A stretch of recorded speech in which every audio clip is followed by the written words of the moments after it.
Welcome to the couch right here on ZTN Prime. My name is Howard Msonza. This is where we talk the world's most beautiful game, and we do that in depth. And we continue with our Zimbabwe Football Association election series. Remember, next year, we do have a normalization committee right now running our football. But come next year, the 25th of January, we should have somebody who's going to be leading our football. And this show is proudly brought to you by Africa Bet. In studio today, I've got a very interesting guest, and we'll get to interact as we discuss through certain football stories, and also him, getting to know him a little better if he's the right person to lead our football. So in studio, without waiting much time, I'm joined by TEMBA MLISWA. I'm sure you've heard a lot about TEMBA MLISWA. TEMBA, welcome to the couch. I thought you were going to say Sabu. No, we will get there. We'll get there. I wanted to start with what people are familiar with. They know TEMBA MLISWA, who's done a lot of things. But now, since you've thrown in the Sabuku, I know your CV. I know you've got a glittering CV, but maybe for the purposes of our audience, who is TEMBA MLISWA? TEMBA MLISWA is a Sabuku. He's a village head who helms from Shurugwi, Ward 5, Shurugwi South. TEMBA MLISWA was born in Zambia during the liberation struggle, when my father was part of the struggle. Came from Gamwa, the home of Josiah Tongo Gara the late. They were schooled together. We went there. Came back in 1980 after independence.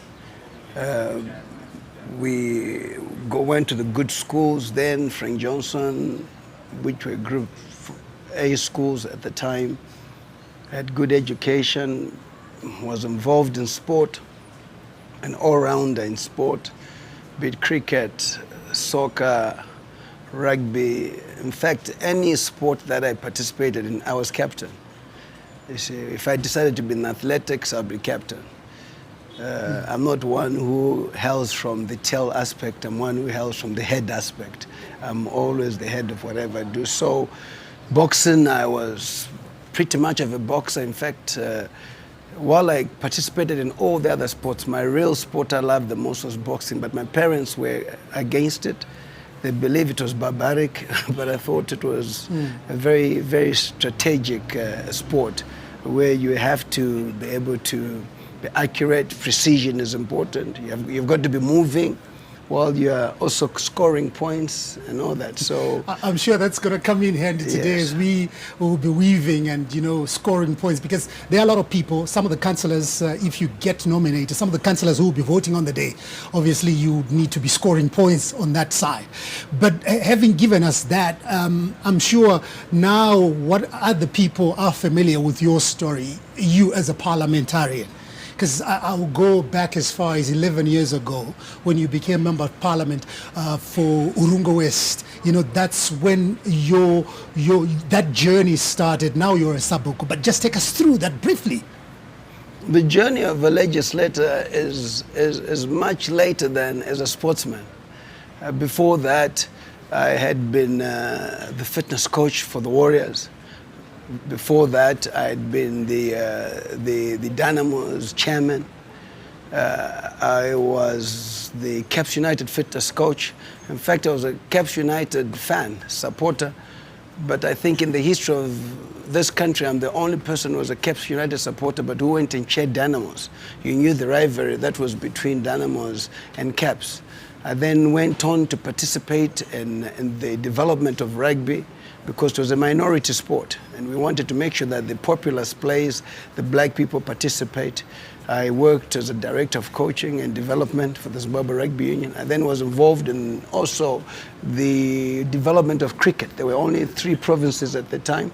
I went on as a coordinator to incorporate the 7 provinces which were left as a result of that. I also had a company which was called Worldmark Sports International, which was responsible for sports management in terms of ensuring that players were well managed. That's how people like John Fashanu came to Zimbabwe, Andy Cole came to Zimbabwe, Ambrose Mendy, through that management arm of sport. Because what you've got to understand is sport is a business. Mm-hmm.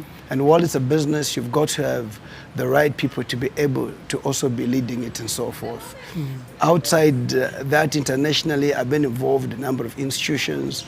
I have a degree in sports and fitness studies. I've got a BTech in sport as well. So I have gone to school to study sport. The same way people go to school to study medicine or law, I went to school to study sport. So currently, what are you doing with regards to sport? I am involved in a lot of development. I believe in the development of sport. I believe in producing players. I'm not one who likes to deal with people who know what they're doing. I would rather deal with people who we must develop. I want to create a foundation which is solid, and that's the reason from a development point of view, I run through the TEMBA MLISWA Foundation, through the farm. We run tournaments in Urungwe West. I had a league which I'd started, which each ward was participating with the constituency team. In Norton, I did the same. Mangura Football Club, I resuscitated it because I was running that. I was turning that into a football academy and so forth. Karoi, I've assisted the same in Norton, I've assisted teams. I was also involved with Blackpool, Highlanders, Black Mambas in terms of the development of sport and then managing it from a fitness perspective, from a business perspective. You're watching The Couch right here on ZTN Prime, the show proudly brought to you by Africa Bet. And in the studio, we are continuing with our Zimbabwe Football Association election series. We're bringing in aspiring candidates. And, our topic is who is the right man to lead Zimbabwe football? So you've taken us through what you've done, what you're currently doing, the nuggets, that you have fitted into places with regards to sport in general, and then in particular football. Right, and the question that we're asking, who is the right person to lead our football? What is wrong with our football? You've got to understand that sport is a business. The journalism that you do, you went to school to study. We've had people running sport without an iota of understanding sport. It has become a status thing. Whoever's got money goes in, but you don't have the knowledge of it. And with lack of knowledge, sport suffers. And that's a general picture in the country. We have universities in this country which are churning out sports degrees. Midland State University, Bindura, University of Zimbabwe. Where are they as sports practitioners? That's the question that you must ask. If you then see if you see a surgery, okay, with people who are not surgeons, ask yourself why. And why are people comfortable, okay, in going under a knife by somebody who's not a surgeon? Why are people comfortable with going to court with somebody who's not a lawyer? Sport is the only one where the practitioners themselves have been left out because they're more administrative, they are more skilled, and because of that, they are not fighters. So we have not incorporated them into the system, yet this country has got degrees for sports science, degrees for sports management, physical education. Physical education. So I understand. Yes, we are taking the general approach, but I want to focus on football. What is wrong with our football right now where we are? That's my story. That's my story. My story. There's no professionalism. I'm giving you a history on why sport is in the state it's in, especially football. There's no professionalism. You cannot talk about professionalism when you don't have professionals running it. So there is no professionalism. Lack of professionalism leads to poor governance, okay? Leads to corruption, okay? Leads to mismanagement of funds. So if I'm getting you right, the problem in our football, there is no proper governance. Yes. There is corruption. Yes. There is mismanagement. So these are the things that are there. So what makes you think you are the right candidate to lead our football? And there is no strategic plan.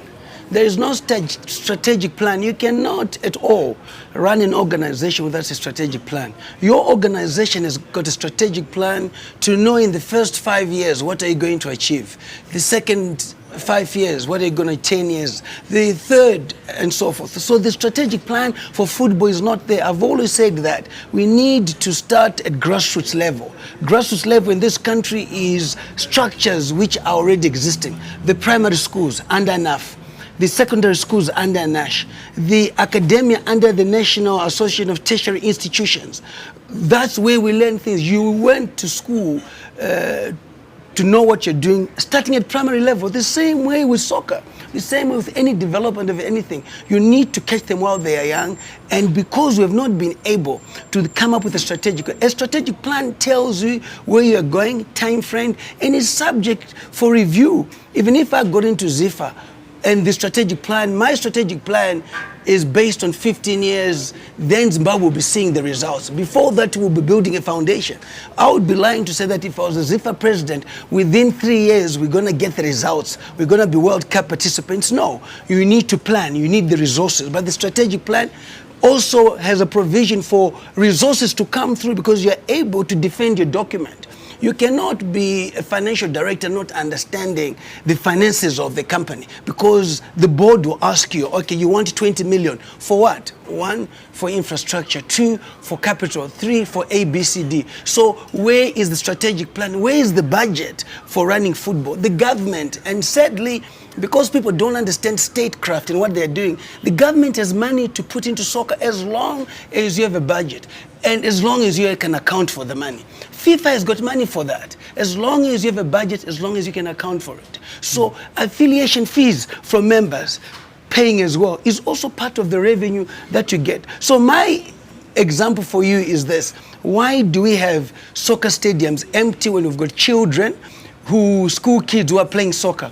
Why don't they get in for free with their parents paying, but the children going for free? One, you want to culture in a business, because when there are more people playing soccer, then there's more money made. Money is not made by gate takings. Money is made through merchandise, through support. When I talk about merchandise, I say, if you look at Manchester United, they change 3-4 jerseys a season. Do you know why? Because the first one that you wear, you buy it for £40.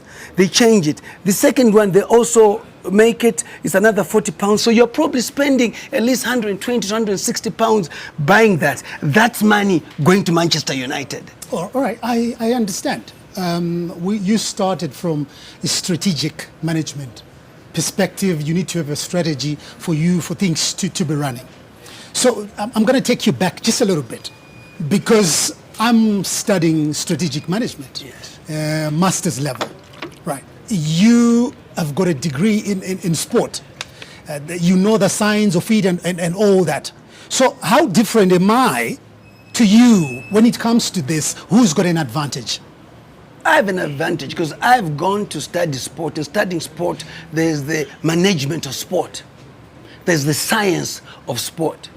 So there is the marketing for sport. So basing on that, you think you're the right candidate? I without even a question, because of that, I bring in governance. Because I understand sport. I understand how it should be run. I bring in governance. And what Zimbabwe is looking for is a candidate who will bring in governance, where there will be accountability and transparency. They're not looking for the best soccer player. They're not looking for the richest. They're looking for somebody who understands the art of running sport, the art of running football, and unlocking value, unlocking value through structures which are put in place, which are professional. So if I go back, we had Felton Kamambo. Recently, there was Philip Chiangwa, there was Cuthbert Dube. So these are just the recent ones. So remember, I started by asking you what's wrong with our football. So are you saying all these men that have come before, let's say, God willing, you get in, they lacked the strategic foresight to lead football? Listen, there were great CEOs where they were, but they were not sports orientated. They never went to school for sport. Why do we have degrees in sport? That's what I ask. That's why I started by saying that, are you comfortable with going under a knife with somebody who's not a surgeon, a qualified surgeon? remember you led us to I'm going to underline this word, strategy. Right. Do you really need to be a good sport person or to have studied sport to really understand strategy? No, listen, strategy of sport comes with you understanding the modules of sport. Okay, you just don't go to get a sports degree and say, there are modules just like anybody else, and those modules lead you to be complete, and they stand for something. Mm-hmm. You've got to understand that. Mm-hmm. So to me, those modules are academic. No matter what strategy you have to apply it with the modules that you've learnt. Okay. So how great a strategist you are, if you don't understand the modules which are critical in making sport a total package, then you will not go anywhere, because you have to still go. It's like the Bible. You cannot talk about something without referring to a verse. Then you're not a priest, you're not a preacher, you are just a one-night stand priest. So it's a good thing you're putting this into context. Exactly. So because you've contextualized it, I'm going to come back now to Zimbabwe football, because we're not talking about English football. Yes. We are talking about Zimbabwe football. Mm-hmm. Right. You had hinted on why there's a problem. Our stadiums are not filling to capacity. Where's the problem there? Marketing. Why we've got a problem with the drug substance abuse? Because kids have nothing to do to also deal with it. I've said it. Allow them to go into stadiums for free, but with a garden. Whether the coach, under 12 coach, goes with all his players, and we've got bays for students so that they don't mix with the adults who will be drinking, who will be behaving in a manner which is not proper. We protect them. So you will have the stadium, but that's an investment already, because when that child grows up, okay, starts to work, he will equally be, because football is a family sport. It's a family sport. But how practical is that? Because I've come into the National Sports Stadium. Yeah. I've got a 17-year-old, 16-year-old. We want to watch football. Now you have created bays. This is for a certain age group. This is for a certain age group, because Howard wants to be drinking with his friend TEMBA. They will sit there. My son Trent and Jaden are sitting over there. How practical is that? It's akin to I would say, it's akin to people who drink. It's akin to people who do drugs. They start bit by bit, and suddenly they're addicted. So the young children will be going watching soccer, bit by bit, and then they're addicted, and then they now are prepared to pay. Okay. Because once you have an addiction of any drug or anything, you have no choice. It's like gambling at the end of the day. You have prepared to spend the money. But this is good expenditure of money, because this is recreation. You're watching The Culture right here on ZTN Prime, a show proudly brought to you by Africa Bet, and we are focusing on the Zimbabwe Football Association elections. Remember, 25th of January, we've got elections, and we have somebody to lead our football. Remember, we've been in the doldrums. 1 year, 4 months, we were suspended from world football. Then came the normalization committee. So now they're trying to normalize things, and hopefully by the 25th of January, somebody will be able to come up with a strategy. And in studio, I've got Sabu TEMBA MLISWA. Hopefully he's going to be the right person. We'll get to hear more as we stretch along the full hour that we've got him here, as he tries to explain to us why he thinks he is the right man to lead our football. Stay with us right here on The Couch.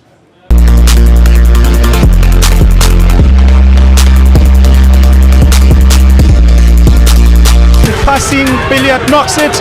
Chapangura! Rocket! Looking for a way through, and here, chance here! Join the excitement of every goal in Zimbabwe's Premier Soccer League. Log on to ZTN's catch-up service at www.ztn.co.zw. Watch your favorite football stars. Experience every key moment on the field of play with the ZTN catch-up. Nakirwa ne catch-up. Wona ipapo ipapo. Konapo konapo.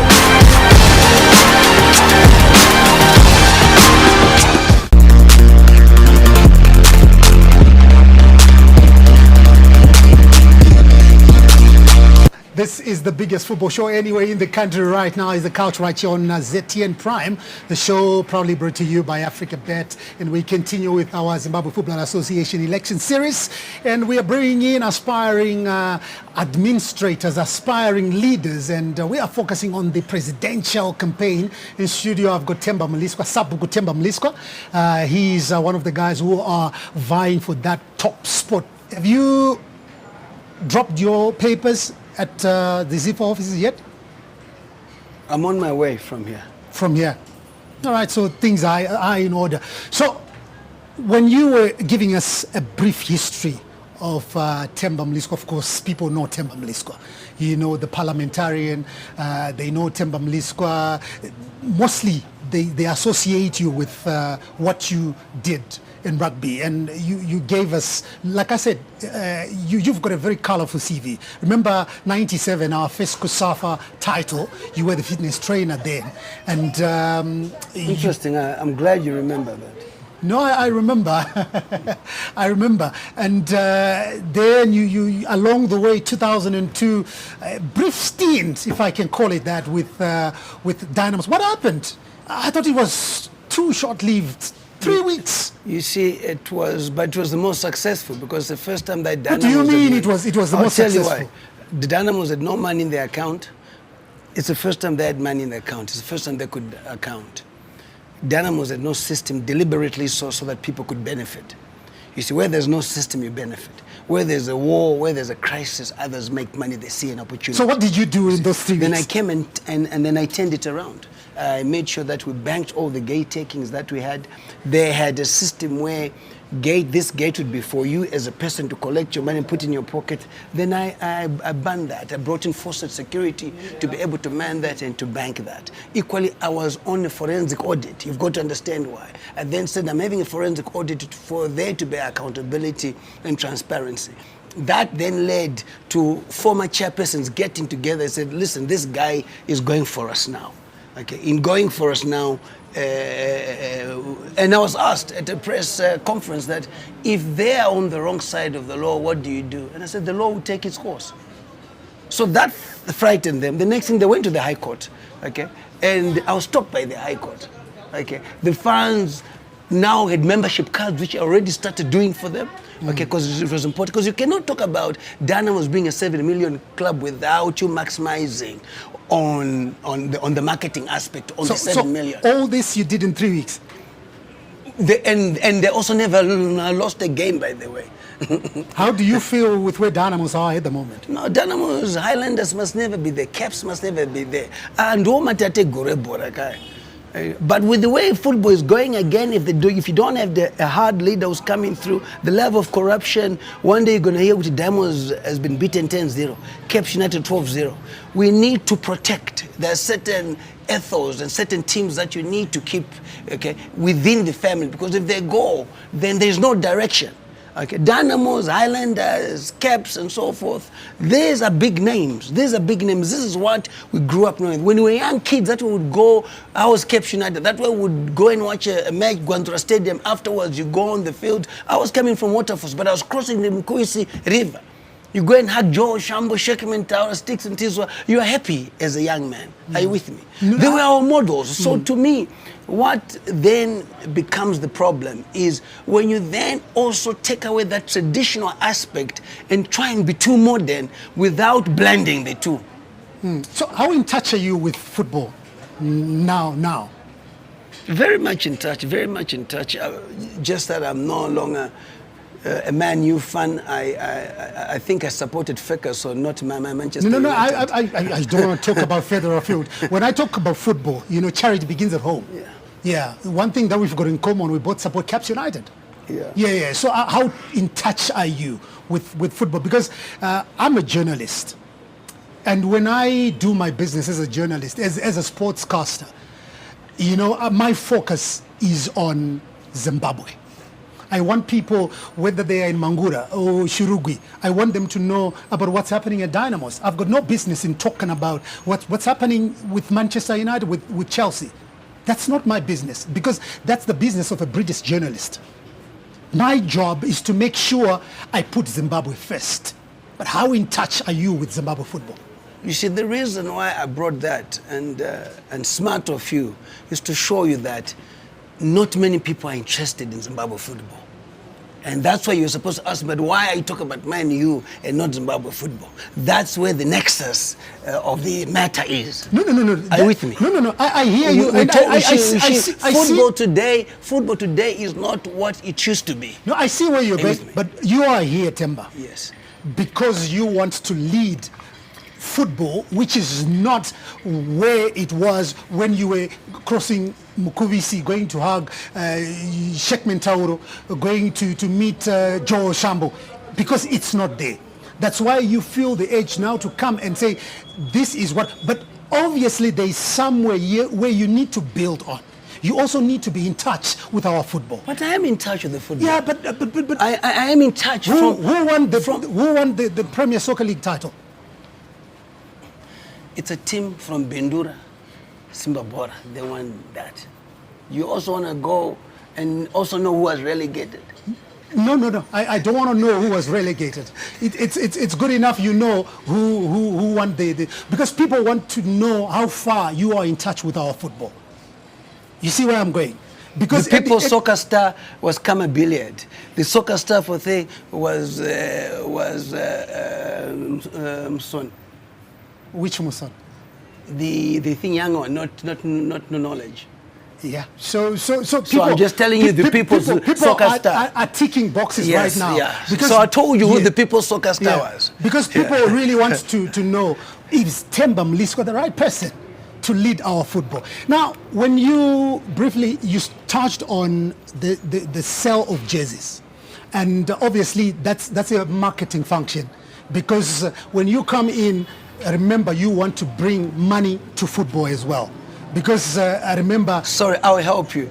In our degree of sport, we call that merchandising. Okay. Merchandising. Memorabilia, paraphernalia, all merchandising. That. Yes, merchandising. What's the plan? Because you were talking about jersey sales for Manchester United and all that. So let's localize and put it here in Zimbabwe. The environment that we are operating in. Do you think Caps United fans will go and buy Caps United latest jersey and fill in a National Sports Stadium? For as long as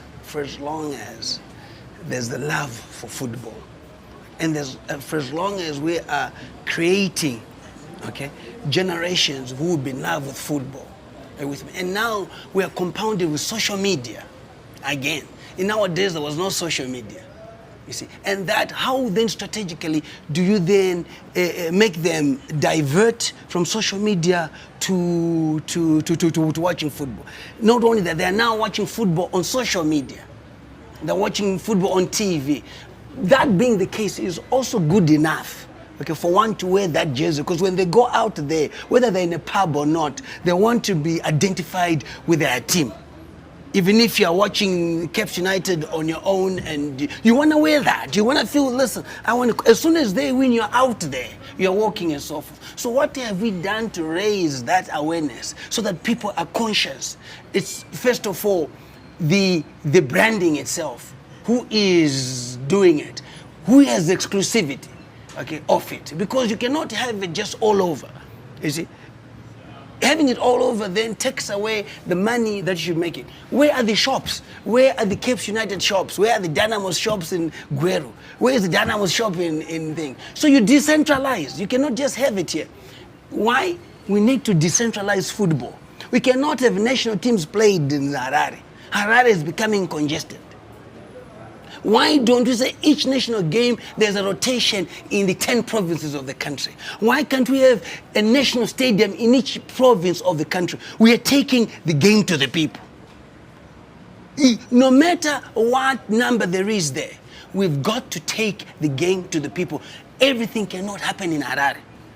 Everything cannot happen in Harare. So that's your plan when you come in? We are decentralizing. We are decentralizing. You've got to have Mashonaland West Football Association, Mashonaland East Football Association, which are feeding into the national association. Not only that, you have to go with the government structures. When you go with the government structures, you benefit from devolution. You benefit from government money. So now, the way you're talking, TEMBA, you were in a position to influence some of these things. 11 years ago, when you became Member of Parliament for Urungu West, along the way, you were the chairperson of a parliamentary portfolio committee on sport. What did you do as TEMBA MLISWA? Because you're speaking glowingly about sport, not only football, hey, but about sport. You have been involved in various aspects along the way, for cricket, for rugby, for football even. But as somebody who was in a position of authority, what did you do? But you also must remember that I only lasted for 9 months and then we were expelled. Yeah, but remember, you... So while I was in for 9 months... It's fine, but remember, you were chairperson for Dynamos for 3 weeks. But I still made an impact. I still made an impact. Here, you were in a position of authority for 9 months. The good thing, there's the Hansard, okay, which will tell you my contribution in sport. And my contribution in sport was very clear. And I must say that when Makosini Hlongwane was Minister of Sport, when there was direction, because we could talk, we could consult. It also has got a lot to do with the Minister of Sport, and that's prerogative of the President to appoint who they want as the Minister of Sport. We can only do so much. We can only do so much at the end of the day. Kirsty is a great athlete, and I admire what she does. She's represented Zimbabwe well and so forth. But the administration of sport is also different at the end of the day. And to me, the buck stops with the Minister of Sport who's in charge. So we did a lot, match fixing with people like Oliver Mandipaka. We came up with models. Why don't we create community centers? Why don't we propose that each constituency must have a sports center? In having a sports center, it must, football automatically be there. That becomes, because within the laws of the country, there must be a recreation facility for the children. It's funded by government. Okay, we say that, but if it's not pushed now, we don't sit in cabinet. If it's not pushed, then our effort goes to nothing. Those are some of the issues that I'm not in control with while I've passed. But the good thing about it now, I think I am able to understand statecraft. I am able to speak to the government. I'm able to convince the legislators to talk to them because of my having worked with them. That's a plus Zifa would have if I was, because whether you like it or not, you cannot ignore that football is politics. Football is politics. Church, there's politics. There's nothing that hasn't got politics, but how do you handle the politics? How do you benefit from it? The government, I've said, should be the #1 funder of football and sport, but they cannot do it without these associations forwarding budgets. So you think that's where the problem is right now? Oh, yes. Is this why the government is not putting money into football? Because a fortnight ago we had Mthuli Ncube, the Minister of Finance, going through the budget for 2025. How much money was given to sport? The question is, how much did the Sports Association lobby for? There is nothing. They didn't lobby for anything. They expect sport to develop, yet you have not put in your budget. For me, every team, when we come in, we'll be teaching each other because we don't have to go back because we're moving forward. Must have a strategic plan. Every premiership team must have a strategic plan. In having a strategic plan, they must have an academy, which is well funded. And governments must think funded. In that space, you've got the corporate, which also comes in because the image of football is important in terms of the corporate and so forth. We've had Delta being there for a long time, but they're not putting in as much money as they used to put in. Coca-Cola, what happened to the Coca-Cola Cup? Schweppes, those drinks are for the young people. Where is the Schweppes Cup? But they can only do it if it's a brand. They can only do it if there's accountability and transparency. So before we come to accountability, transparency and all that, you raised a very important word, lobbying. Right, I'm going to go back to your years in Parliament because you had an opportunity to lobby for sport, you being a sport person. How much of lobbying did you do? I did a lot. That's why I was the chairperson for the Parliamentary Sports Club. So all your lobbying was falling on deaf ears? Like I say, you lobby... Because you talked about Makosini Hlongwane as somebody who was really focused. What happened to you? But you can lobby. You know, you can only lobby if the Zimbabwe Football Association has put a budget and say we want 20 million. No one came to lobby us to be able to push it. How can we lobby something which is not there? Because when you're going through that budget, it's a vote. You're saying, okay, the Ministry of Sport and Culture wants 20 billion. Out of the 20 billion, a billion will go to soccer, a billion will do this. There was nothing. There was nothing. That's why I'm saying knowledge is critical to understand where the money is. And no one needs to fool anybody that they have money to put into football. So you think there is money in the corporate world to put into sport? Even our government. So you know what? They even allocated $1 million without even Zifa putting that forward for the COSAFA. That's just to show you they're willing to put in money if it's properly done. It's actually for the Africa Cup of Nations. For AFCON. Are you with me? Not only that, the president gave them 6,500 each. And that's to show that if you have your things in order, we'll give you more. And this was from his own heart as a government leader, as the leader of the country. What about if we had the budget to say that each player who plays for the national team will be given so much? The women must also be given the same. So we can also not have a situation where men are paid 6,500 and women are paid less. No. But you put a budget. The government sits down, parliament debates on it, and we're able to do it. But what is the catch?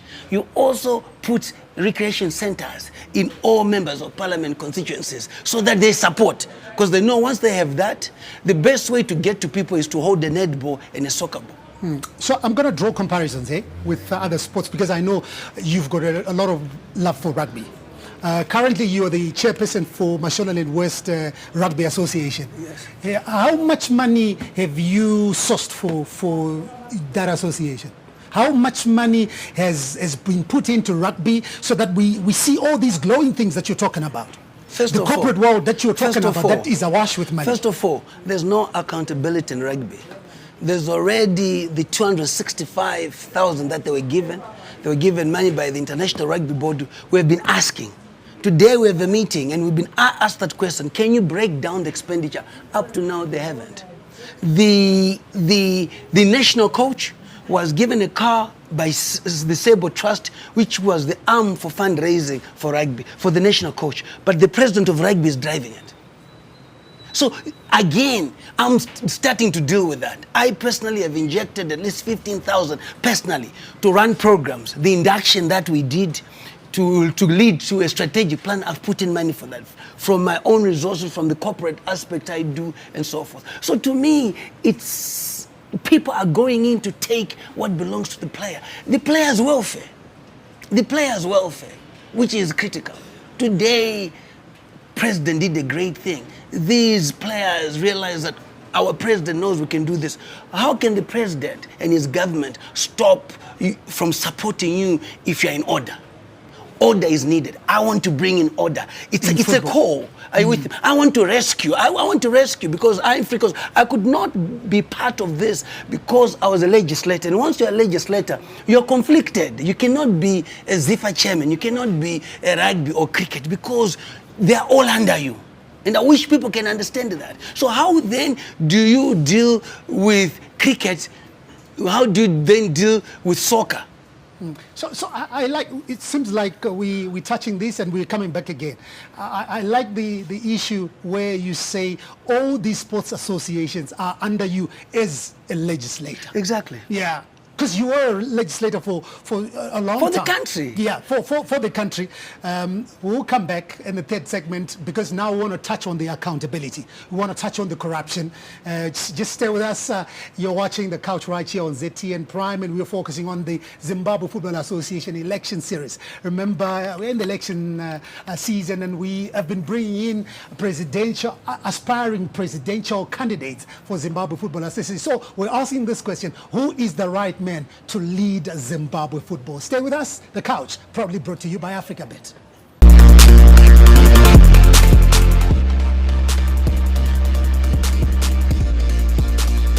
Passing, Billiard knocks it. Chapangura! Rocket! Looking for a way through and here. Chance here!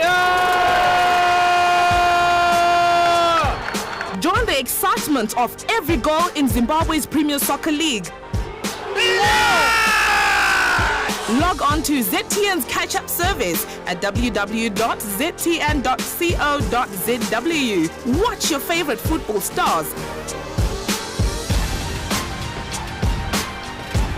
Experience every key moment on the field of play with the ZTN catch-up. Nakirwa ne catch-up.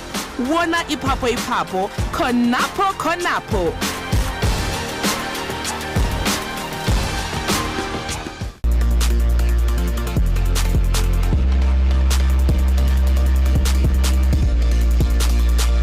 The biggest football show anyway in the country right now, The Couch, right here on ZTN Prime, proudly brought to you by Africa Bet. I know you want to talk to us. We are all over social media. Just look for @ZTN Prime, be it X, YouTube, but TikTok for the millennials, the Gen Zs. We are all over social media. Talk to us, even Threads. We are there. Look for @ZTN Prime. In studio today, we're joined by aspiring Zifa president, and his name is Sabuku TEMBA MLISWA. Thank you, I appreciate Sabuku TEMBA MLISWA. I have to prefix it with that because you are a Sabuku. I am. Yeah, exactly. you are a Sabuku. And I'm proud to be a Sabuku. A Sabuku who wants to lead our football. Yeah, and I'm sure we're going to see a lot of boys from Zifa also coming into the fore. That's where it football. starts from. Yeah. Development starts at village level, then ward level, then constituency level, then district level, then provincial level, then national level. I fall right into that, didn't I? So, Temba, you, from the beginning, you spoke about accountability. You spoke about corruption. From somebody who is looking from a distance, I know these might be allegations, but how far does this corruption go when you look at football? Don't generalize in sport, but just in football.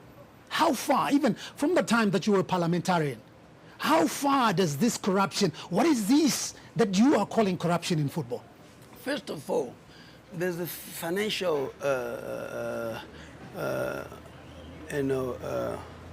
Public Financial Management Act,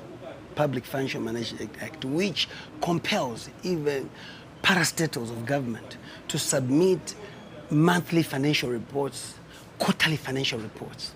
Once you do that, then you are accounting.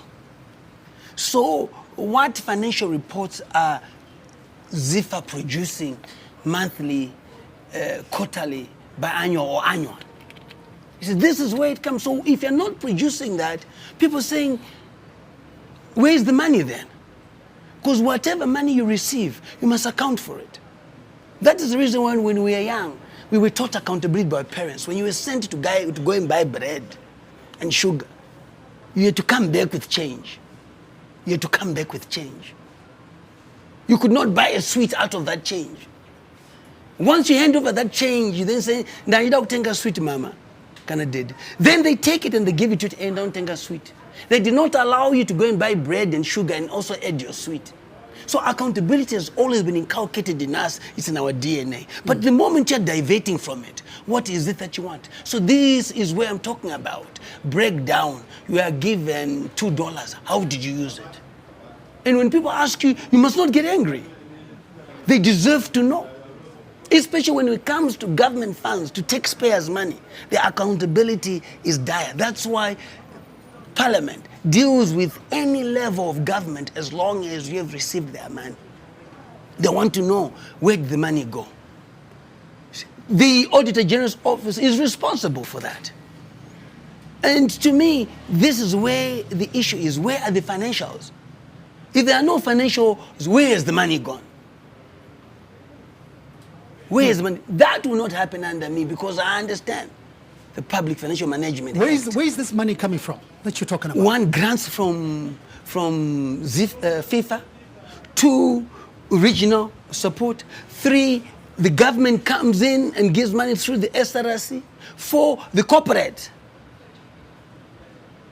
When they put in money, they are good at acknowledging money headlines. ABC get $20,000. But we never are told what happened to the 20,000. And this is what we need to understand. This is what we need to this understand. this is probably your sole focus. Not only that, there are no systems. There are no systems. Absolutely no systems. Because if there's a system, the system is able to talk to everything. This is where it's not even about me, it's about the board members.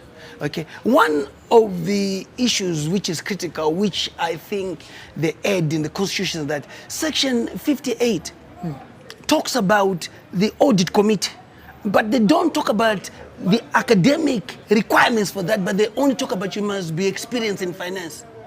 But come president, they talk about O level. What is more important in an organization is your person who looks after the money, the financial person. But there are no, that's why you need a CA, a person with a degree in finance, accounting and so forth. But don't you think, you know, because when you started, you spoke about strategy. As the president, you want to come in with a strategy. Then you employ somebody as Zifa's general secretary. Then who will be running the day-to-day? Don't you think now you're usurping the powers of somebody who's running the association? Because No, remember, you're not running it day-to-day. No, the president is there to give direction and leadership. Yes. While you've got other board members who are also complementing. So do you really need to be a CA? No, but it's a very important area. Finance is very important. You can have everyone not qualified, but not when it comes to finance. That's where you end up now not producing financials.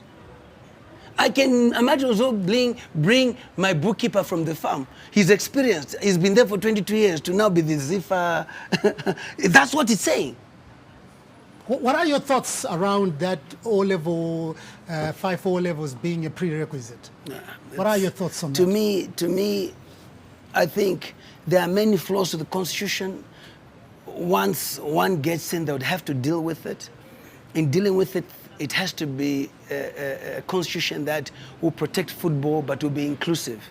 Do I think O levels are that important? Listen, if you're going to put somebody, in fact, Zimbabwe is a country which is known for the literacy level being high. And why would we want to pitch it at the thing? I think if you throw a stone, I think in this country, in the streets, even with the vendors, I think you throw one who's got a degree in finance, one who's a lawyer, and so forth, just that the opportunities are not there. But who says that the learned one has more knowledge or has leadership? Leadership is inborn. There are people who've had businesses. No one talks about Bill Gates, the owner of Zuckerberg. You look at them. No one talks about their education. But who are they employing? They're employing some of the most intelligent people.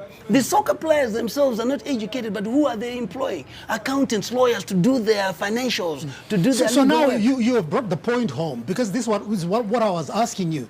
As the president, do you really need to be a chartered accountant? No. As a financial person, finance and audit, you need to be qualified financially. That goes without saying. Let's now knuckle down on the game itself, because we have got the area zones. In fact, we've got social clubs, we've got area zones.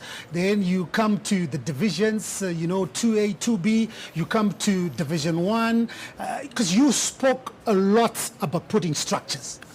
Are you happy with the structures that are currently there? No. What is wrong with the structure that is there? You see, the simple thing which I've said, we need to have structures which are aligned to the Constitution and to the country, because money is already there. That's why I talk about the village level, the ward level, the constituency level, the district level, the provincial level, and the national level. There's funding for that, so you're aligning yourself with government. And once you align your government, it's easy from an administrative point of view, it's cheaper. Pick a country in Africa where it's been done like that, where the structures are really on point and it's working for them. For me, I wouldn't mention any, because that is my own brilliance. But you're selling yourself to the electorate. That's my own brilliance in terms of the Zimbabwean scenario, that we have to be aligned to the Constitution, we have to be aligned to government structures. Because the good thing about being aligned to government structure, even if a player is injured, there are hospitals. the ambulances. So before a match, you even notify the ambulance that we are the hospital or clinic, that we have a soccer match. You can go and get free first aid without paying. So you're even cutting down on costs. Because the key issue is to cut down on costs, but to grow the sport. But safely as well, safely and professionally. Because let's not just say we want to play soccer without us protecting. I think we'll do a disservice if we leave here without talking about infrastructure. Because recently we were, yes, you spoke about the president giving the Warriors $6,500 each, but matches were being played home away from home. And you've got an association that's, where is the problem? Where is the problem? You see, the problem is that, and I'll keep on saying that, which document in terms of the budget has soccer produced to say we need new stadiums? And can government fund them? I want you to understand that. The local authorities. So to me, one of the most important things I would do is to put an ad hoc committee, or a committee responsible for infrastructure, to do, to monitor, evaluate, okay, and review the current stadiums. Are they up to it? Not? Can it be renovated or not? Or we build a new one, which is also standard. Are you with me? So to me, you're starting it at constituency level first. So let each constituency have a stadium and so forth. That to me, I was there. I was there at Polokwane, and I give it to the supporters of Zimbabwe, the friends of the Warriors, and many supporters who went there. They're the ones who made Zimbabwe win, because they were supporting their country. And Kenya didn't have the support that Zimbabwe had. And to me, that victory, okay, belongs to the fans who were driving, getting onto buses and so forth to go and support. And that is the last it should happen. Because there's no ways you can make some place your home when it's not your home. The morale is also part of football. You see, because that's the only place where you can see, the great thing about football, you can see someone with a Triple C t-shirt, MDC, ZANU-PF, if you name it. When they score, they hug, okay? Not knowing, because that's the beauty of football. It unites. Because I was going to ask you, what is football to you, TEMBA? What is football to you? Football is a recreation. And the Constitution also talks about recreation. It's also in the Constitution. It is recreation. Football is therapeutic in many ways. And now we are going deep. Somebody knows that on a Sunday I'll go and watch soccer. They're there in the corner on their own watching. Despite the problems that they are facing, it's a getaway. Mental health. I go deeper. A lot of people are suffering through it, but how are they treating it? Football is able to do that. Is this how TEMBA MLISWA, the Zifa president, looks at football? Oh yeah. It's a unifying factor. It's the same thing as music. So it's not a business? Oh, listen. It's a that is the reason why it's a multi-billion-dollar industry, business. That's the reason why. Because a lot then come out of that. And if you do, but for you to be able to make that, you have to have these things in place. You've got to have the right facilities. You've got to have the right people doing it. You've got to have the right strategies to be able to harness all that. That's why I started by the young kids. I wish I could have your son and start playing with the football. Because what I've said even at ECD, I want kids, even in rugby I've said it, to just be kicking the ball without rules. Just to be kicking the ball. This Christmas, cries and says, what do you want for Christmas? They say, we want a ball. You think of buying them a bike because they've fallen in love with the sport. By just throwing the ball at ECD level, it goes up. I mean, I'm crazy about that. I see it. I see it. So I'll take you back. Because you spoke about football being mental health, therapeutic, a business. So I'll take you back to 2002 when Leo Mugabe was still the president of the association. He paved the way for you to be the Dynamos chairperson then. Along the way, a lot of other presidents came to lead the football up until Felton Kamambo, whose board was then suspended. Recently then came the normalization committee. So with everything that you've talked about football, where did all these men get it wrong along the way, that it ceased to be what you are envisaging it as? No, listen, for Zifa to appoint me as Dynamos coach, as the national coach under Leo understood that sport was becoming scientific. I was the first fitness coach for the national team. I was the first Dynamos chairman with a degree in sport.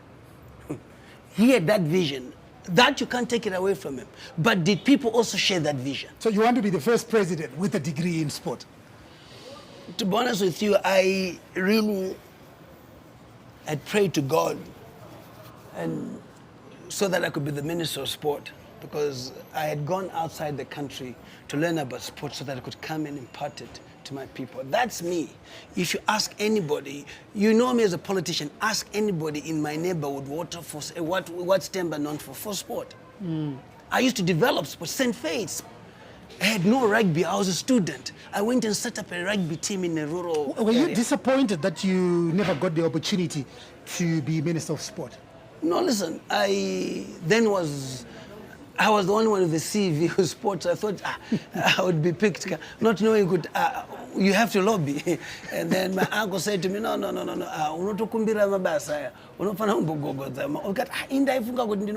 That's when they then said, no, we'll make you the chairperson for the portfolio committee, because we missed it, and I think it's important, and I think you have what it takes. Every day has its day, and to me, I think I believe in grassroots as well. I believe in grassroots. You know, by going there, I would not go there if it was just about the office. No. I've been in many offices. I'm no longer too excited about offices. I'm about, executing, implementing, and giving the support that is needed, giving the leadership and direction, making sure that Zimbabwe cannot have too much noise where you think you can close the gap. For me, even if I was not the Zifa president, I was still be in touch with whoever the president said the great idea. There are a lot of them who have said great things which we must incorporate. So I'm sure you have heard some of the names, that are being thrown around. Yeah. Prophet Walter Magaya, Magwizi Ngobile, Marshall Gore, Farai Jere. How do you see your competition? It's like you being in trouble and wanting to go to court, and there's 7, 10 people are not lawyers, and there's one lawyer. Who would you pick? I'll pick a lawyer. Thank you. We are done. We are done. All right, just 1 minute, Temba. Look at that camera. Sell yourself, because we've got a lot of people watching. The electorate are watching. Let's suppose you've been nominated. Sell yourself. You've got a minute. Because I love Zimbabwe, and because football is our game. It does a lot for us. I want to rescue football for the good of the nation. We must remain united. We must remain recreational. There's a drug substance abuse which we need to work on strategies, and football is the way. There's the mental health aspect. Not only that, there's the aspect of it being a business, creating employment. Our players must be driving Porsche cars. Our players must be having private jets, because it's a talent that God has given. I want to harness the talent so that it is able to manifest to what it's supposed to be. Your minute. Icho. So, will you relinquish your post as Sabugu? No, the good thing about it, it's not a political post at Sabuku, but if I was in a political position, I would have to. Those are some of the things my friends must understand. It's an unwritten rule. Be careful, most of them are conflicted. Okay, and being conflicted is not written, because you can go to court, okay, with your brother who's a lawyer. Temba. and he can't represent you Thanks a lot. because you've got the same blood. Thanks a lot for coming through. Thank you. TEMBA MLISWA, aspiring Zifa presidential candidate. If he makes it, will they vote for him? Do you like his ideas? Thanks so much, TEMBA, for coming. Zifa election series right here on the couch, proudly brought to you by Africa Bet. My name is Howard Msonza. Enjoy the rest of your viewing right here on ZTN Prime.